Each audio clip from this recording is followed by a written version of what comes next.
இன்றைய நாமம் அஷ்டமி சந்திர விப்ராஜ தலிகஸ்தல சோபிதாயை நமோ நமக. இப்பொழுது அஷ்டமி என்றால் என்ன என்பதை பார்க்க வேண்டும்.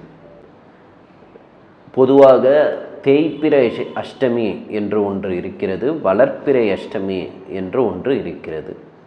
பௌர்ணமியிலிருந்து அமாவாசை வரையில் வரக்கூடிய அஷ்டமியானது தேய்பிறை என்றும், அமாவாசையிலிருந்து பௌர்ணமி வரையில் அதற்கு நடுவில் வரக்கூடிய அஷ்டமி ஆகப்பட்டது வளர்ப்பிறை அஷ்டமி என்றும் சாதாரணமாக நம்ம எல்லாருக்கும் தெரியும். இப்பொழுது அஷ்டமி என்றால் 8வது திதின்னு பேர். கிருஷ்ணபக்ஷத்துலேயும் அந்த 8வது திதி வரும், அதையும் நம்ம அஷ்டமி தான் சொல்கிறோம். சுக்லபக்ஷத்தில் வர்றதையும் நம்ம அஷ்டமின்னு தான் சொல்கிறோம். ஏன்னா தேய்பிறை வளர்ப்பிறைன்னு ஒரு விஷயத்தை நம்ம போட்டுப்போம். இப்போ இந்த சகஸ்ரநாமத்தில் நம்ம சொல்கிறது என்னென்னா, அஷ்டமி சந்திர விப்ராஜ தலிகஸ்தல சோபிதா, அதாவது அஷ்டமி சந்திரனை இந்த சகஸ்ரநாமத்தில் குறிப்பிடுறா. இந்த அஷ்டமி சந்திரன் அப்படின்றது என்ன அப்படின்னா, நம்ம சாதாரணமாக ஒரு சந்திரனை பௌர்ணமி என்று பார்த்தோம் என்றால் அந்த சந்திரன் முழுமை பெற்று இருக்கிறது, பிரகாசமாக இருக்கும்.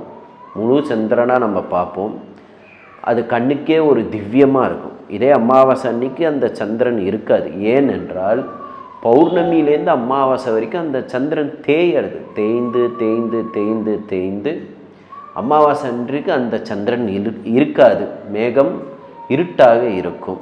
பௌர்ணமி அன்னைக்கு பயங்கர தேஜஸ்வியாக இருக்கும். இது ஒரு பக்கம்.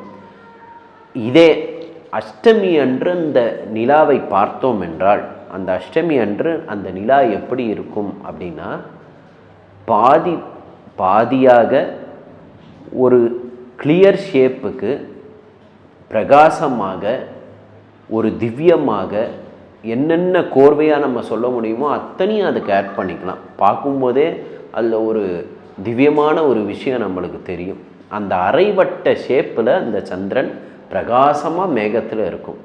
அந்த மேகத்தில் இருக்கக்கூடிய அந்த அஷ்டமி சந்திரனை வாக்தேவதைகள் எடுத்து அம்பாளுடைய திருமுக மண்டலத்துக்குள்ள இருக்கக்கூடிய நெற்றிக்கு ஈக்குவலாக வைக்கிறார்.